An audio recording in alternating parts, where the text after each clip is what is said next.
ಏನ್ ಮಚ್ಚ ಫೋನೇ ಇಲ್ಲ. ನಿನ್ ಫೋನ್ ತೆಗ ನೈ ಮರಿಕೆ ನಂಗೆ ಫ್ರಸ್ಟ್ರೇಷನ್ ಆಯ್ತೈತ್ ನಂಗೆ. ಯಾಕೆ ಮಚ್ಚ ಏನಾಯ್ತು? ನಮ್ ಫ್ರೆಂಡ್ ಒಬ್ಬ ಗೋಳಿ ಮಗ ಬೆಳಗ್ಗೆ ಫೋನ್ ಮಾಡ್ಬಿಟ್ಟು ಮಚ್ಚ ಬೇಗ ಬಾ ಬಾಡಿಲಿ ಒಂಥರ ಆಗ್ತಿದೆ ಹಾಸ್ಪಿಟ್ಲ್ ಹೋಗ್ಬೇಕು ಅಂದ. ಸರಿ ಅಂತ ನಾನು ಹೋಗ್ಬಿಟ್ಟು ಹಾಸ್ಪಿಟ್ಲ್ ಕರ್ಕೊಂಡು ಹೋದೆ. ಅಲ್ಲಿ ನೋಡ್ರೆ ಆ ಗೋಳಿ ಮಗ ಡಾಕ್ಟರ್ ಹತ್ರ ಹೋಗ್ಬಿಟ್ಟು ಸರ್ ನಂಗೆ ದಿನಕ್ಕೆ 3 ಸತಿ ಮಾತ್ರ ಹೊಟ್ಟೆ ಇಸ್ತದೆ ಅಂತವ್ನೆ. ಯಾವ ಇವೆಲ್ಲ? ಆಮೇಲೆ ಅದೀಗ ಡಾಕ್ಟ್ರು ಅದೆಲ್ಲರಿಗೂ ಆಗುತ್ತಪ್ಪ ಅದ್ ಬಿಟ್ಟು ಬೇರೆ ಏನಾದ್ರು ಪ್ರಾಬ್ಲಮ್ ಇದ್ರೆ ಹೇಳು ಅಂದ. ಅದಕ್ಕೆ ಗೋಳಿ ಮಗ ಸರ್ ನಂಗೆ ಬರೀ ನೈಟ್ ಮಾತ್ರ ನಿದ್ದೆ ಬರುತ್ತೆ ಅಂತವ್ನೆ. ಆ ಡಾಕ್ಟ್ರು ನನ್ ಮಗ ಏನ್ ನೋಡ್ತಾವನೆ ಎಂತ ಗೋಳಿ ಮಂಗ ಕರ್ಕೊಂಡ್ ಬಂದಿದ್ಯಾ ಅಂತ. ಅಯ್ಯೋ ಮತ್ತೆ ಕರ್ಕೊಂಬಂದ್ಬಿಟ್ಟೆ ಶಿಶುನ್ ಹೆಂಗ ಆಚೆಗೆ. ಆಚೆ ಬಂದ್ಬಿಟ್ಟು ಶಿಶು ಹಾಸ್ಪಿಟ್ಲ್ ಎಲ್ಲ ಫುಲ್ ನೋಡ್ಬಿಟ್ಟು ಮಚ್ಚ ಈ ಹಾಸ್ಪಿಟ್ಲ್ ನಂಗೆ ತುಂಬಾ ಸ್ಪೆಷಲ್ ಅಂದ. ಏನ ಸ್ಪೆಷಲ್ ಅಂದ್ರೆ ಮಜಾ ಈ ಹಾಸ್ಪಿಟಲ್ ಹುಟ್ಟಿದ್ದು ಅಂದ. ಅದ್ರಲ್ಲಿ ಸ್ಪೆಷಲ್ ಐತಂತೆ.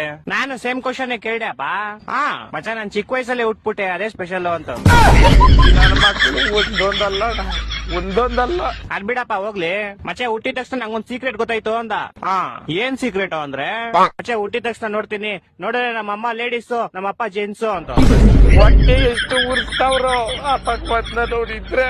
ಮಚ್ಚ ಬಂದ ತಾಳ ಅವನೇ ಬಂದ. ಮಚ್ಚ ಏನ ಮಚ್ಚ ಗಾಡಿ ಏನೋ ಪ್ರಾಬ್ಲಮ್ ಆಗ್ಬಿಡೈತ್ ಮಚ್ಚ. ಏನಾಯ್ತಾ? ಮಚ್ಚ ಗಾಡಿ ಓಡಿಸಿದ್ರೆ ಟೈರ್ ತಿರುಗ್ತೈತೆ ಮಚ್ಚ.